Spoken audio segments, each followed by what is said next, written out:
being recorded. I'm more than happy to take questions as we go. Hello, those people on recording. Charles Hardy, talking about LinkedIn today. More than happy to take questions as we go, or as Nick says, pop them in the chat. We'll look to pick them up as we go or at the end. And I'm also happy to pick up anything later. You know, any questions, you can always connect to me or ask me questions on LinkedIn. I'll do my best. I'm just going to share my screen. Screen one, screen two, screen something like that should work. Does that come up okay? Yeah, that's there. Great. Well, I've done a few of these LinkedIn sessions for schools. Is that still showing all right in presentation mode, by the way? Yeah, that's fine. Yeah. Okay, brilliant. Until recently, I was at LinkedIn. I was LinkedIn for nearly 10 years. And now I've just moved to another organization that's kind of revolutionizing more on the careers front dedicated for students, which is Handshake. And I won't go off on a tangent talking about Handshake, but I did lead our engagement with education across the UK and indeed Europe for LinkedIn for a number of years. And I say, done a number of these and worked with careers and enterprise quite a lot. So I think I'm qualified, although I have to say I don't actually work at LinkedIn anymore. What I want to talk to you about today is just a little bit about the background of LinkedIn and also how schools are starting to leverage it a bit more in the pathway that's been set by universities who LinkedIn invested a bit more time and energy on getting set up and probably closer to what the original LinkedIn professional networking piece was all about. But there's a number of benefits that schools can get. In terms of where LinkedIn is, it's probably moved on a bit now. It's probably pushing 800 million members worldwide. In the UK, it's 30 million people, professionals with profiles. Some of those profiles are, of course, very developed and very active. Some of them aren't that active. But a lot of organizations will use LinkedIn to promote themselves and to promote their jobs. So a lot of jobs on there continuously being updated, and LinkedIn looks to try and match those to people's profiles, as you know, if you're already on LinkedIn. The other elements to reference, in terms of schools, you'll see there 120K. LinkedIn use the very broad terminology of schools to include pretty much any education provider. So that's from schools or high schools in the States through to colleges, through to universities, through to all sorts of organizations that would fit under that umbrella. And then finally, when we talk about knowledge, there's a lot of knowledge sharing and particularly referencing also LinkedIn Learning, which is used by a lot of institutions for virtual training, including a lot of universities use LinkedIn Learning too.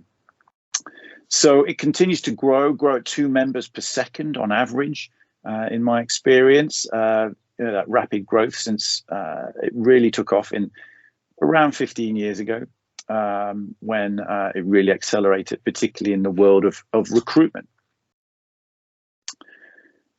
And if we think about some of the ways that people use LinkedIn, it's generally to connect and connecting to people you know who can help open doors in unpredictable ways is the way I talk about networking.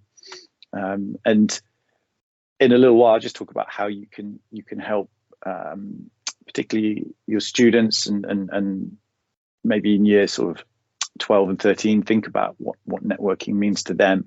It helps people stay informed through that network, through following organizations, companies, and groups that they're interested in. So it becomes almost like their daily trade journal in their newsfeed. And then, of course, it helps people get hired, whether through their network or whether through being able to source jobs, or employers can actually reach out and target people on LinkedIn that they might want to hire. And that expression of the passive job seeker, I wasn't looking, but hey, when they got in touch with me, that was a different picture. So I want to talk broadly around these 3 things. You might have questions about other things you want to explore today. But firstly, talk about the right foundations for having a school on LinkedIn, because often they're not set up correctly or defaulted to being a company. So just to address that, because that is a huge hurdle and will set you up for success going forward. Secondly, supporting your students. So how do you get, how can they get started on LinkedIn and not find it too intimidating? Because it's not really geared towards students, and particularly not necessarily geared towards sort of 16, 17, 18-year-olds, even though they can come on the platform. It tends to skew to more experienced users, but there's a lot of value they can get for understanding what they can do and how they can get started on LinkedIn, and also some of the mindsets about what that brings in terms of, as I mentioned, networking and personal branding in a work environment. And then thirdly, grow and develop relationships. So this is how you can use your school page for different networking or target audiences that you might want to engage or use it within conjunction with other social media. So just starting with those foundations. So the benefits of having your school set up are, firstly, that your students and your former students, your alumni, can add the school into their profiles.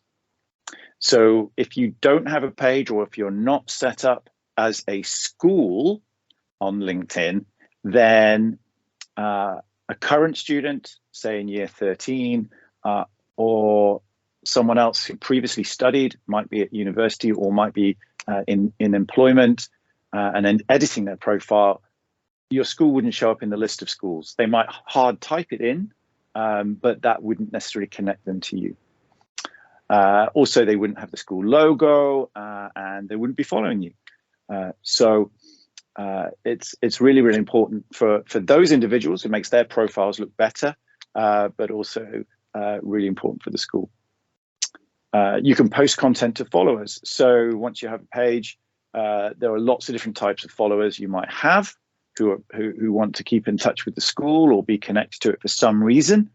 Here are some examples from alumni and students, but also parents, local businesses, etc., where it's really useful just to have a portal where you can post information, news, events, jobs, all sorts of things that you can put on there. And thirdly, sort of flicking back, once you start getting students and alumni connected to your school formally on LinkedIn, you can actually start to get a lot of really interesting data on them that's live and public, not concerning making you worry about GDPR or anything like that. I'll showcase that in a minute, what that looks like.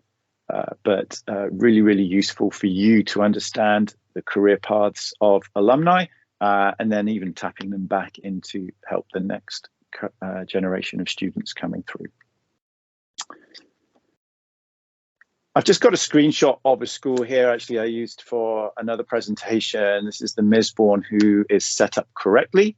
When you look at the web address, which I've put in a box here at the bottom for the Misbourne, what you'll notice in their LinkedIn address, so it always starts LinkedIn, www.linkedin.com, then here it says school. Now, the default is not school. It might say company, and that means it's not set up as a school, and therefore a lot of the school features will not be available, such as students won't be able to select it in their education, and you won't be able to have this alumni section here on your page, and all the features that go with it.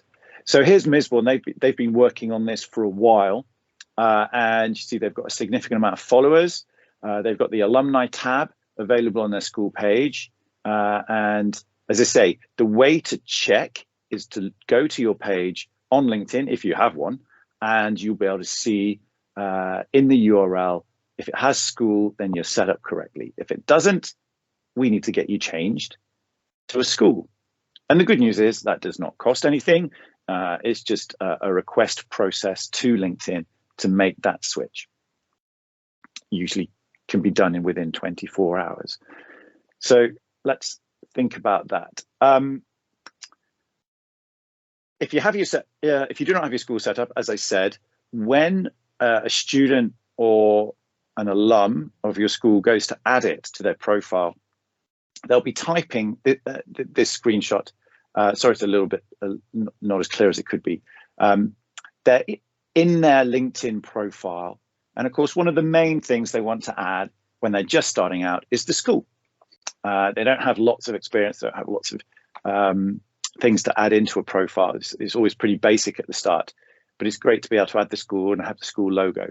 If the school isn't set up, they can't. So here you can see, if I start to type Misbourne, it comes up, the Misbourne, and I can just click on it and select it. And that's the job done for me as an individual. If I just typed Misbourne and it wasn't there, you can see there's no logo. It's not connected me to it because I haven't selected from the actual entity that is on LinkedIn. And if you didn't have a school page, this wouldn't even be listed.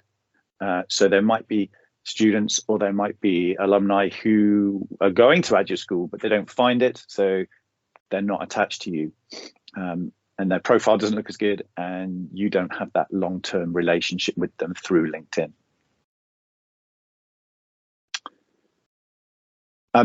Just flicking back to showcasing the Misbourne again, you can see here this alumni button. And on that is where you get a lot of really amazing information on former students and where they've gone on. And this is collated automatically. Anyone who then puts your school in their profile correctly, as I just showed you on the previous slide, will automatically be a follower of your page, will automatically be in your alumni data. So when I clicked on alumni here on the Misbourne page, this screenshot shows you how we're starting to collate. There's a number of filters for alumni, and you can see where they live, where they work, what they're studying, and you can even scroll down to their profiles as well. I'm going to show you this in real LinkedIn in a moment. So this is just a screenshot, and these slides I'll send over via Nikki so everyone's got them. But it's probably better if I show you this live on LinkedIn and really bring it to life. In this slide deck, I've also got this. So this is your guide to getting set up correctly. So I'm just going to walk through it really basically, and then I'll take a breath and we'll just see if there's any questions at that point. So first question, does your school already have a page on LinkedIn? And when I say page, I mean a company or a school page, not an individual profile, because that's actually not allowed on LinkedIn. You're not allowed to take what is a person profile and make that into a school. So we're talking about a proper school page. Let's take it that you don't have a page, then you need to set one up. And again, that's free. You just need to take ownership of it. You would need the school to have a school email address, so a domain. I've put a guide here. There's a guide on LinkedIn for taking you through that. So you can become an admin and you can nominate other admins for your page. Now, when you set that up, you still need to then request that it be changed into a school. And I've put the link there to start that request. Now, if you do have a page, then it's often a question of who owns it and who is already an administrator. Sometimes we find schools were set up 10 years ago, but that person's left or no one knows who owns it. It's just sat there, never changing. So sometimes that can be quite hard. But hopefully, if you do have a page, you're the administrator, and then you can click down and check whether it's a school, and if not, request it. If you're not the administrator, then you need to find out who that is or claim ownership of the page. Then I've put the process you need to go through with LinkedIn here. Once you've claimed the page, then is it set up as a school, etc. Request it to be a school, and you're there. So hopefully this flow chart is useful for you working your way through ultimately. So you have a page, you're the admin, or the right people are admins, and it's a school page. That's where we want to get to. Okay, I've been talking probably very quickly for 10 minutes. I'm going to pause. Nikki, I don't know if there's questions in the chat or if anyone wants to just to dive in. No questions in the chat at the moment. Does anyone have any questions at all? If you just want to put your hands up or take yourself off mute quickly or pop something in the chat, please feel free. Looks like that was all quite straightforward, Charles, and everyone's got good. I love to hear that it's straightforward. Yeah. When I built this flowchart, it didn't feel that straightforward. So I'm really glad that's kind of making it feel a bit straightforward. I'm just going to flip to another tab I've got open here. So I hope that's come up okay. I just want to showcase another school that I've worked with. It's one locally to me here. It's one of the first schools I started working with. I've worked with all the universities, and they are way ahead of this, as you might expect. Finding proactive schools. I started working with Bishop Veazey's maybe 5 years ago, and they got set up on LinkedIn. And so this is live on their page. So the first thing is the URLs I mentioned. You can see they've got school in the URL. That means they're set up correctly as a school on LinkedIn. That means they've got this alumni tab here. And it also means that when I, maybe as a student or as someone who studied at Bishop Veazey, then I can add that into my profile and it would show up on my profile.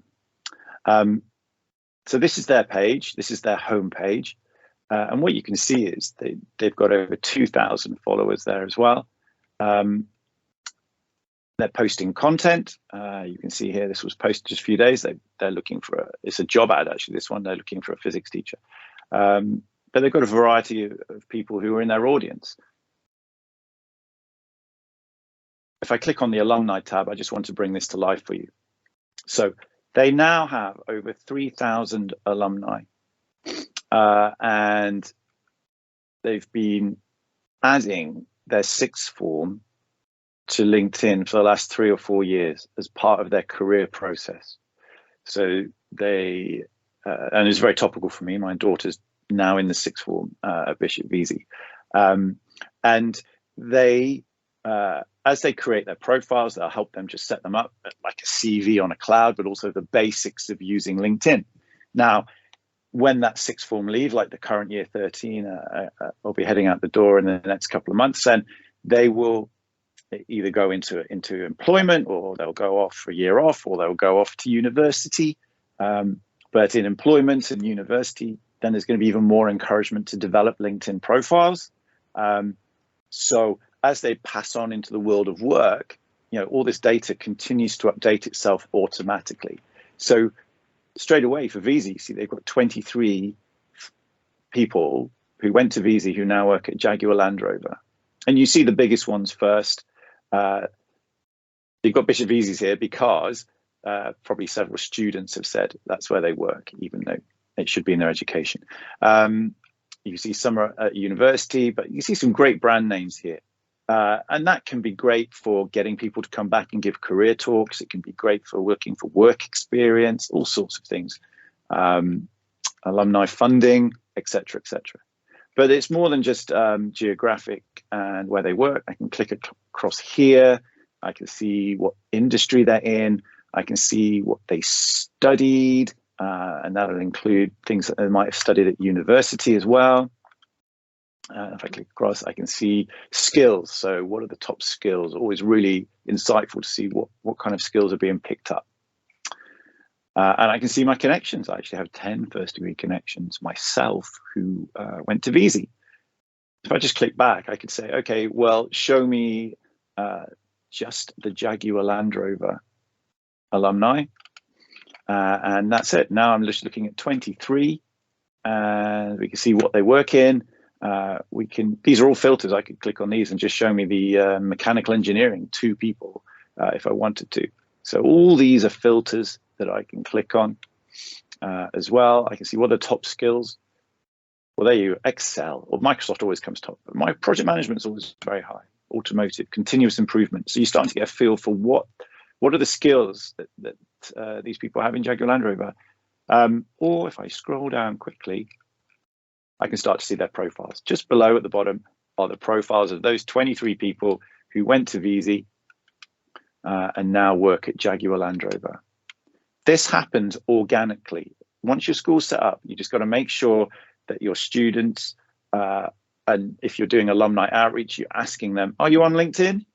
Then please add the school to your profile. It only takes a moment. It's hugely advantageous to the school. It's hugely advantageous to the sixth form coming through to see where people's careers have gone, who studied at the school, and build those connections.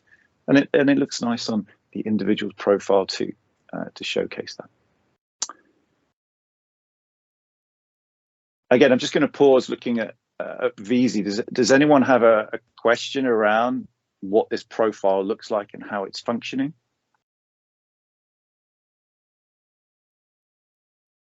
No, nothing coming up. Well, I'm either explaining it clearly or I'm not excited. Oh, no, we've got a hand up. So I've got a quick question, actually. Yeah, it's Nick Rimmer here. I'm just interested in the sort of management of that page. Where does that work best? Is it best if you've got an administrator within the school doing that, or getting an external consultant to do that, or even is it suitable as a sixth form project for somebody to pick up and run that? Oh, what a great question. You know, my experience, schools always strapped for resources and people managing these kind of things.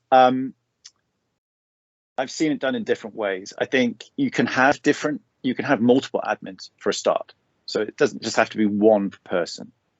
I would always have the page owner or master admin, the page owner in the school. And then you can have page managers or page admins who are also added to it, can do different things. It just removes risk because it gets very complicated if someone else has got the page and they disappear into the ether, if they leave the school, if they get hit by a bus, God forbid. All those kind of things make it very complicated in LinkedIn world. It's very difficult to transfer ownership if the owner is not willing or not available. So I would always make sure that someone at the school is the owner, and if they were leaving, that ownership was transferred before they left. Then you can have different admin. I think it's really interesting. I mean, posting content is your day-to-day really. So there's a marketing connection here. There's a recruitment connection. So there's different reasons for posting content, marketing comms, as well as recruitment, hiring, and events, or even attracting new students, engaging parents, headmasters notices. I mean, you'll probably have lots of media channels that you use already, you know, probably Instagram or Twitter, or whatever. There can be some overlap with what you do on LinkedIn. As the page matures, and you know, if you imagine you're so inspired by today and you're going to be setting up your page or continuing to use it, and you're getting all your your sixth form cohorts are on each year, and that adds X number to your alumni year on year in 5 years, you know, a bit like VISI, you've got 3,000 people on here, then it switches. So a lot of your followers are actually alumni, and it's more around, well, how are we engaging and maintaining a relationship with alumni, and I'm asking them to give back to the school in various ways, and you know, for example, their time, and that might be a different hat that you have within the school who's managing that. I think it is interesting at that point you made there about, you know, maybe sixth form who are interested in marketing or communications or this kind of thing could be helping with posting content about the school or events on here. That's the main day-to-day though, is pushing content out here that would go out to all your followers, including students and alumni, and the alumni information here. Well, that's useful in a different way. And probably very specific role would be the person who would be using this data. But once you set it up, managing the page is really about putting content on it rather than just having nothing going out, because that audience is going to be more engaged, more likely to do what you want them to do, come to a school event, send their kids to the school, donate something to the school, come and give a talk about careers at the school. All those things, they're more likely to do those and more likely to see them if you've been posting regular content that's come up in their newsfeed. That's a bit of a long answer. I hope it was helpful. Yeah, that's great. Thank you. Brilliant. I think that's it for now. Okay. Charles? I was just going to talk about getting students started next, if that's okay, unless there's any other questions about getting set up as a school. I was just going to talk a little bit about the potential of getting year 12, year 13 using LinkedIn and having a new profile. Someone just typing in the chat. I'll just wait to see.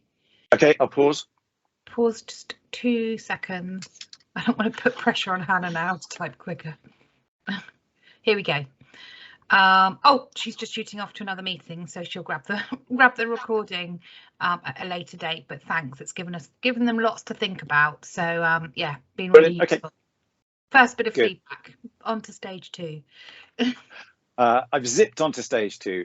In terms of thinking about getting your students started, there are a number of advantages, and it's not expecting someone who's 16, 17, 18 to have this amazing all singing, dancing profile, because it's going to be just the starting point. It's just the framework.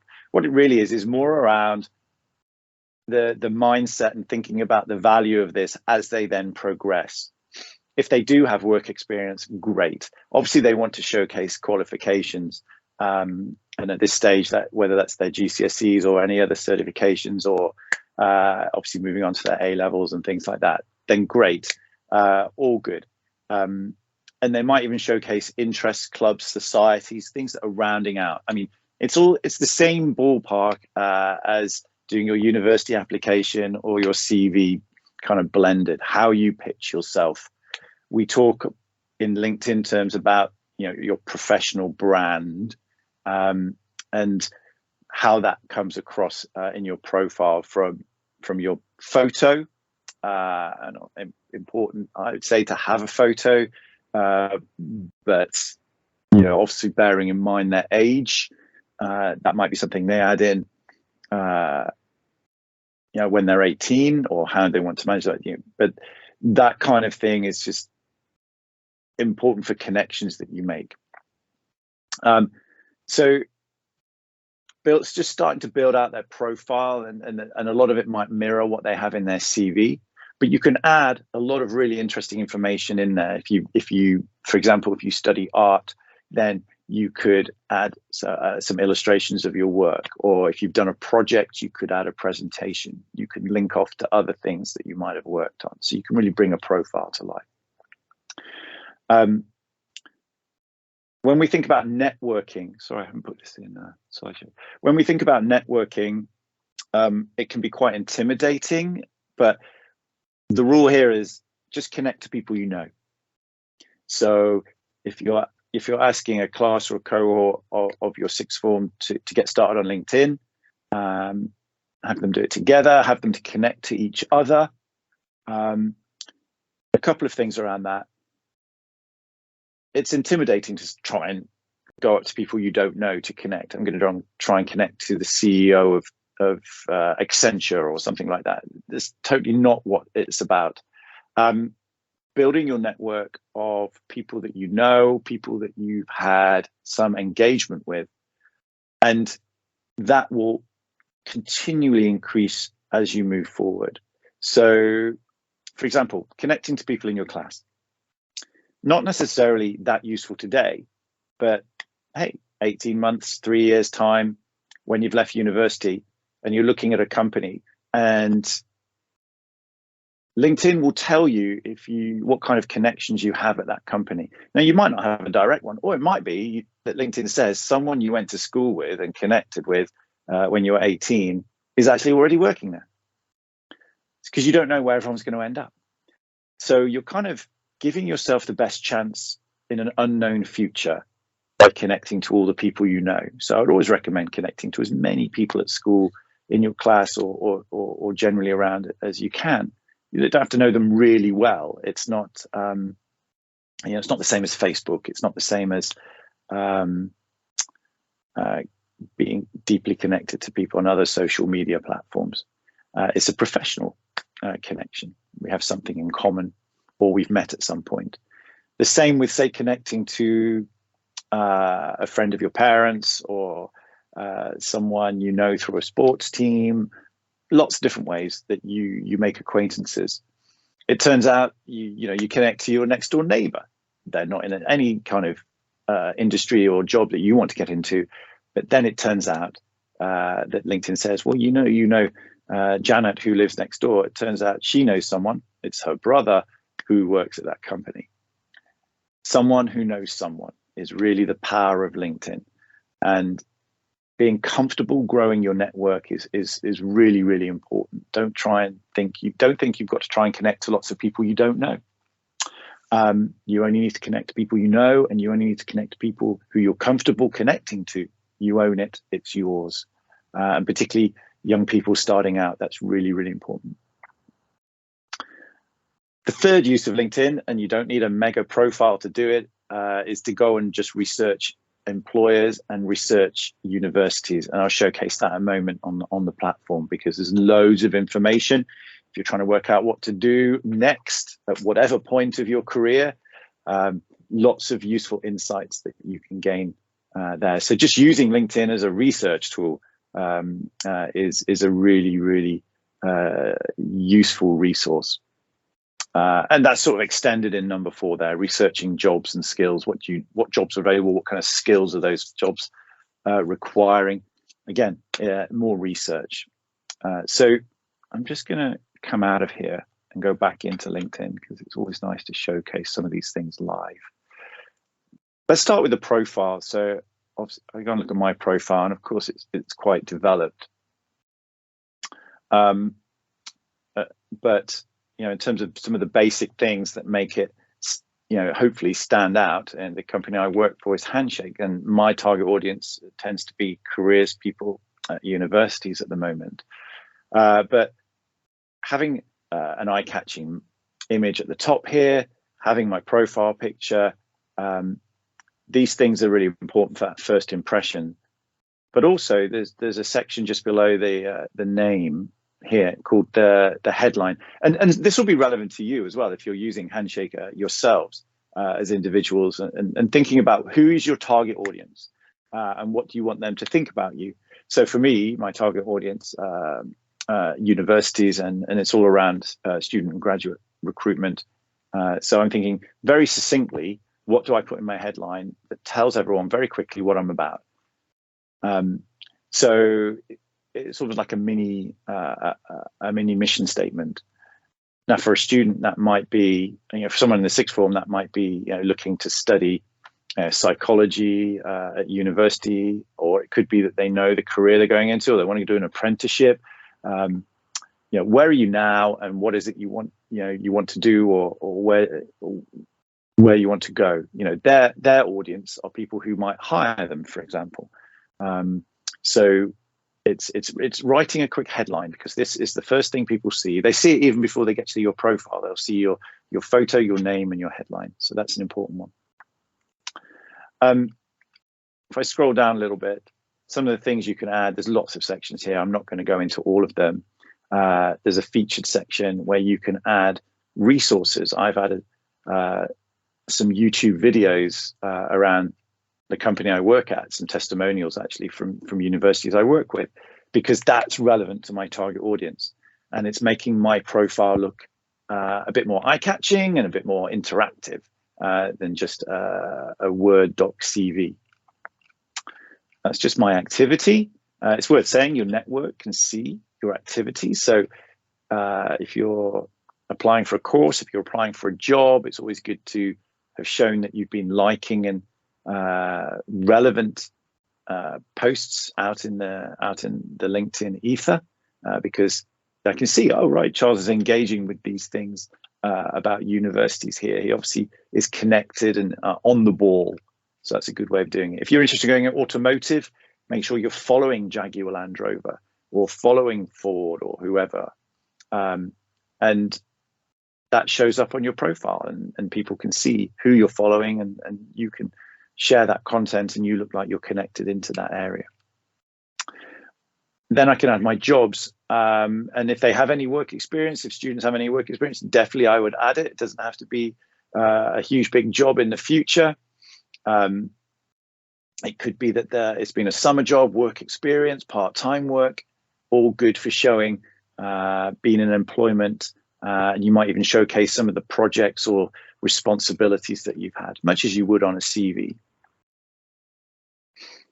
In the education section, you can see I've added my school. So Trent College, one of my school, I work with them, they're set up, and that means I get the logo on here. And let's just have a quick look at that, just to bring that to life. So if I'm adding a new school, you can see I could type Trent, and all the schools with Trent come up here.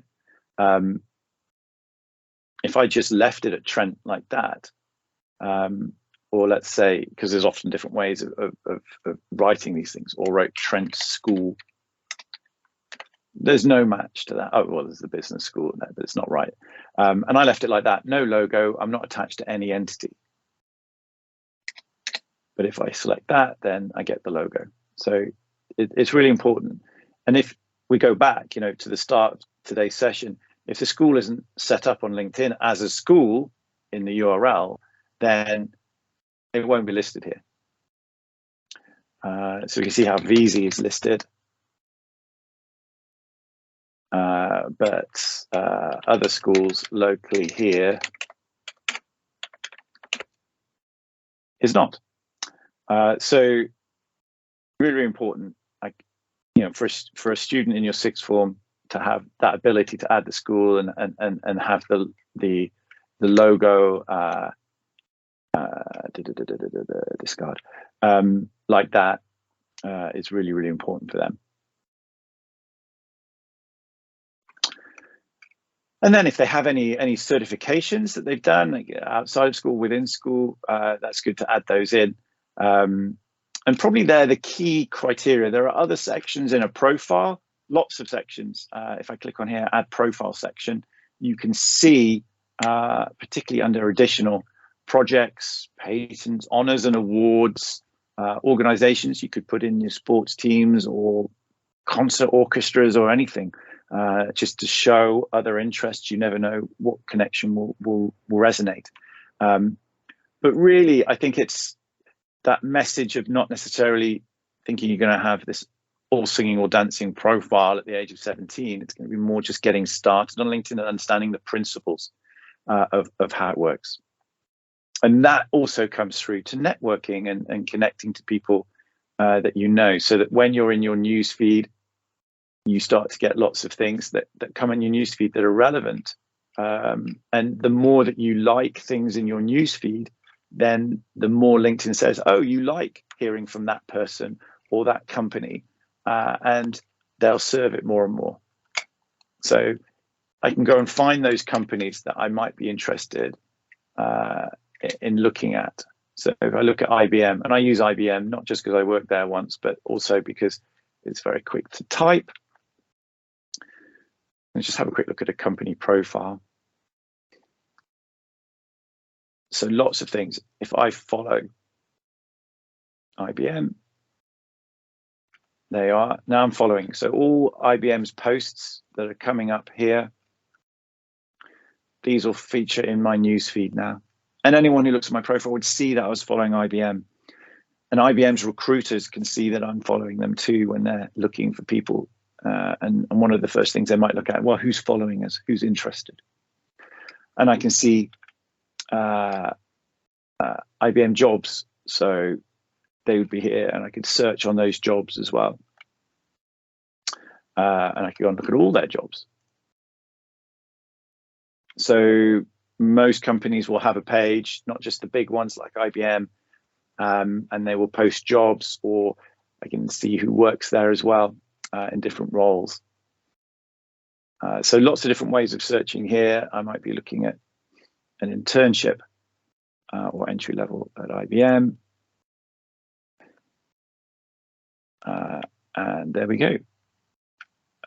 It's got them all around the world. So maybe I wanted to filter on other things like the location. That's all here. So I can filter on anything when I'm looking at jobs.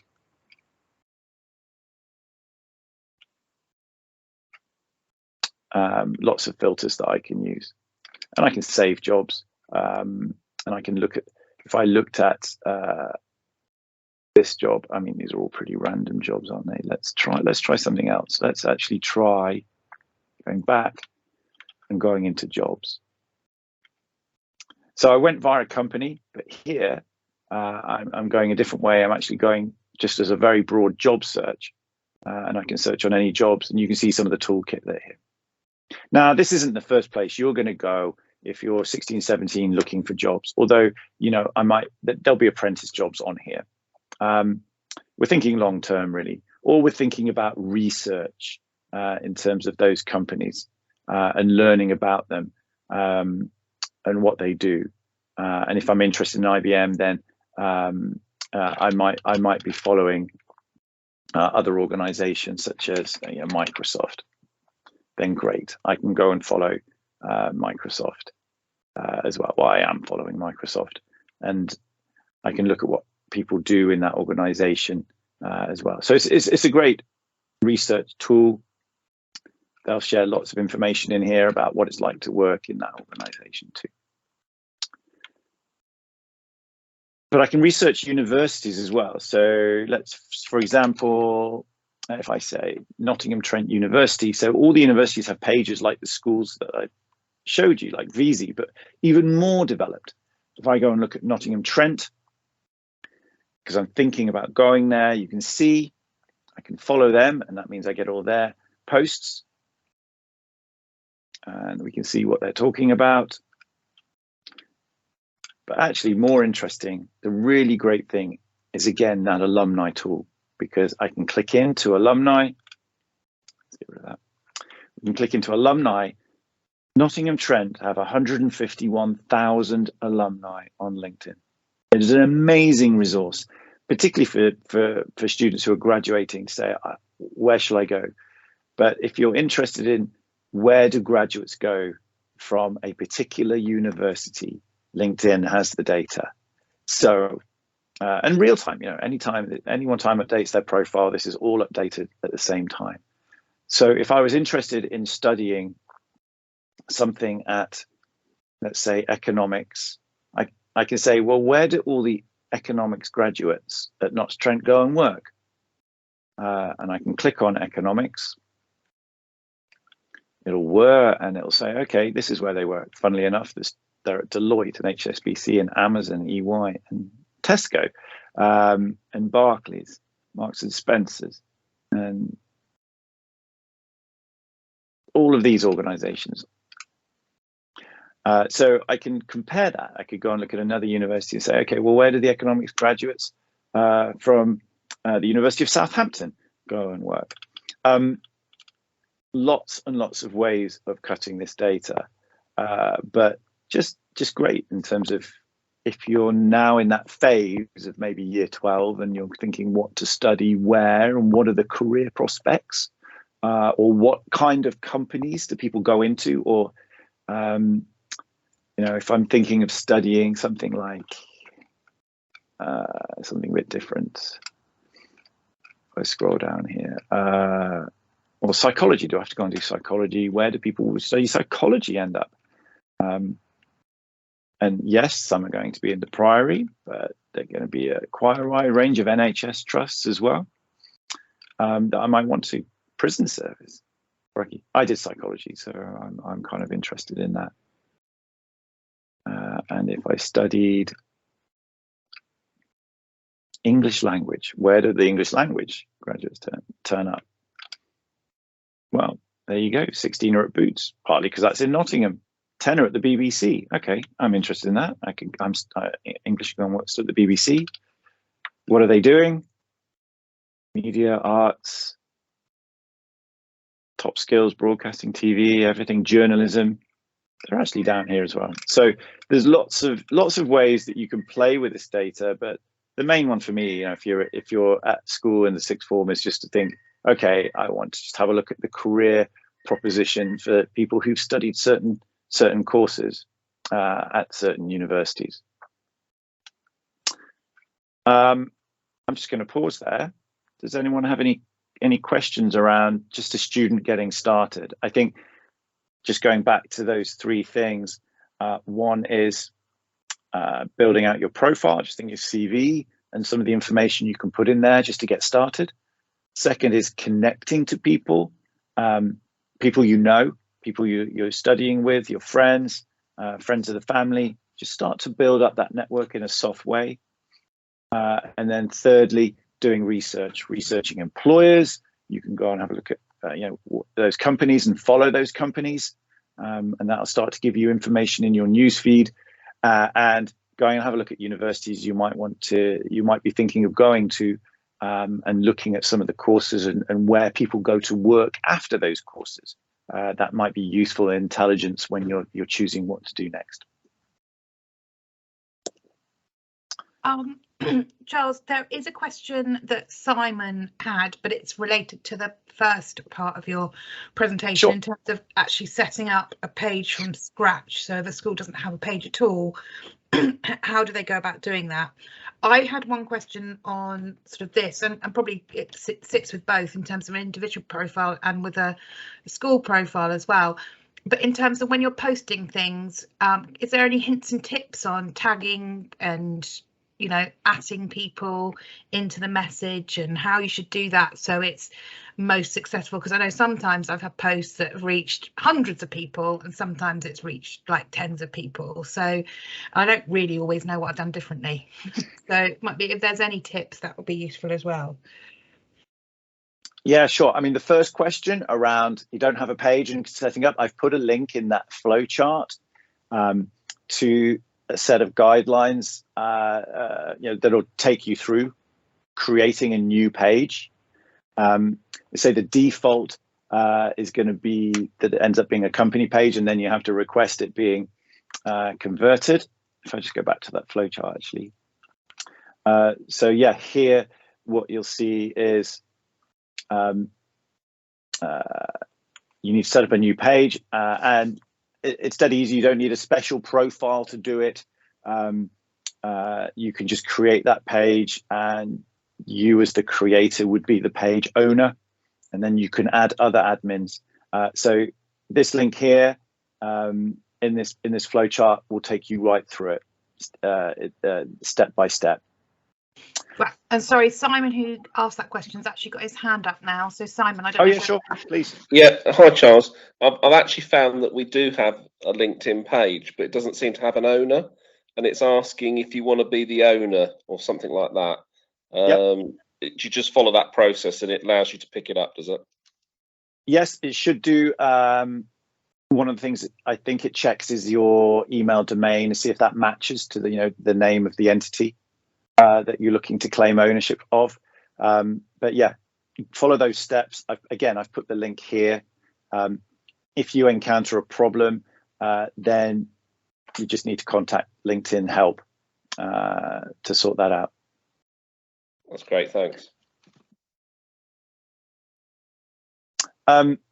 Nikki, your question around posting content. Yeah, there's a $6 million one. How does it get loads of hits and loads of views and likes? What I find is you've got to warm a network up as you're building them, whether they're alumni or parents or businesses or interested parties who become you. First, you've got to get the followers to the page. So you're thinking, right, how do I get these different audiences to start following me? And then how do I have content that's relevant to them? As you warm them up, it's best to have things that are very easy to interact with, because as I mentioned earlier, LinkedIn reacts to people liking content and saying, okay, oh, Charles, you like that post. That means I'm going to serve you more content like that, and particularly from that organization. So the more they like stuff, the more they're likely to see other things self-fulfilling in that way. Now, that means having lots of sort of smaller content that you can engage with. It could be a quick question. It could be a quick poll. It could be a photo, a pretty photo of the school in the snow. It's just really easy things to like and engage with, without taking me off on a link somewhere else that I'll probably just pass up, without lots of reading. It could be, it could even be a short video, but lots of little things are the way to get interaction. And I say that interaction then grows and gives you a stronger, deeper connection with those people who like it or share it. And of course, when they like it or share it, then that goes out and it shows up in their newsfeed to their network. And whether they're local, and that's helpful because they've got connections locally, whether they are an alum of the school, so they probably have connections who are also alums of the school, then you're starting to really broaden it out. Because if you get 20 people who like something, and then they all have 10 people who like it as well, you can see how that just incremental spread of your post is really going to happen. But yeah, the first stage is actually to get the followers, of course. The second stage is to keep them engaged and warm, and then which ones get the biggest hits. I mean, crikey, you're working with universities. The biggest hits I saw were actually for posts about University Challenge, and we all want our institution to do well. So they got loads of hits about that, loads of traffic. And we tend to bask in our institutions doing well. If my school says they've just won something, that reflects on me. I went there, so I feel good about it. I'm more likely to like that kind of thing too. Brilliant, thank you. I'm conscious of time. I've really ticked off what I would say are the main things today. Again, any other questions? Or I'm very happy for people to reach out to me, get connected on LinkedIn. I'll always answer any questions you have as best I can. Obviously being conscious that I'm no longer working at LinkedIn. And if you had a technical issue or problem, then go to the LinkedIn Help Center and raise a ticket there. They'll get you on the Help Center to try and serve you content to solve it first up. But if you persist through and say they haven't answered it, then you'll be able to raise a ticket. Thank you, Charles. We've had a couple of people saying it's been a really useful session. So thank you very much for that.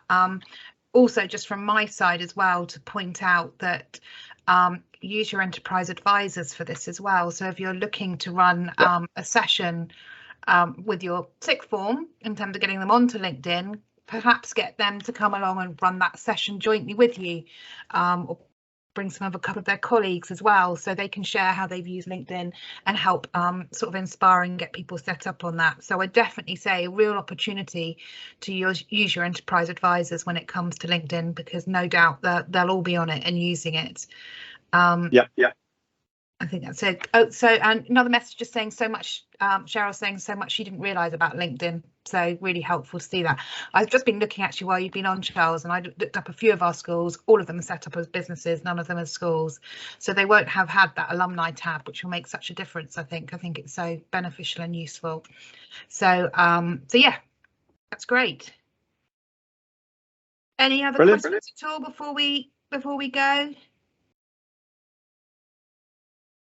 Just one other question. Is there any, or are there any sort of resources that we can use if we're running a session for the sixth form group, for example? I mean, obviously there's the sort of demonstration of LinkedIn like you've just done there, Charles, but I wonder, are there some good resources we can pick on to share with students? Not from LinkedIn, which is a sad answer to give. But LinkedIn, doesn't prioritize that audience and hasn't provided any proper custom resources for them, which is a little bit sad. We used to talk about the three things I mentioned in passing today around building out your profile. It was identity, network, and knowledge. So basically setting up your profile, connecting to people and then using it to research. And they're the three cornerstones really of using it well. There might be some resources. Actually, what I'd recommend for good resources would be just jumping on some university career websites. We did a lot of work with universities over the years, and then they crafted their own training for students. It's not so different from obviously from the sixth form. And I reckon there'll be good resources there that you could easily customize. I'll have a look out too. I got a couple of universities in mind, maybe Notts Trent as well being one of them, but I know some universities have got some nice guidance for students getting started on LinkedIn. Yeah. Sorry, not great. Yeah, thanks for that. Yeah, so we've got a couple of we probably know a couple of schools who have run sessions for sixth form, so we can make that call out to other schools just to see if they've got anything that they're happy to share as well. Eleanor, you've got your hand up. Yeah, so where Caroline from Gosford Hill has put something together from when she worked in Buxlet, because they ran something about how to launch it with your sixth formers. So she's got the presentation that they did, so I can ask her for that. We can share that. That'd be brilliant. Thank you. Yeah. Okay, I think that's Good. everyone. Brilliant. Thank you so much, Charles. I'm sure we've all learned something today. That's really, really helpful. And yeah, if anyone's got any follow-up questions, do reach out to us, or as Charles said, kindly you can reach out to him as well via LinkedIn. But thank you all very much and have a good rest of your day. Thank you. Thank you. Thanks, everyone. Thanks for joining. Thanks, Cheers. everyone.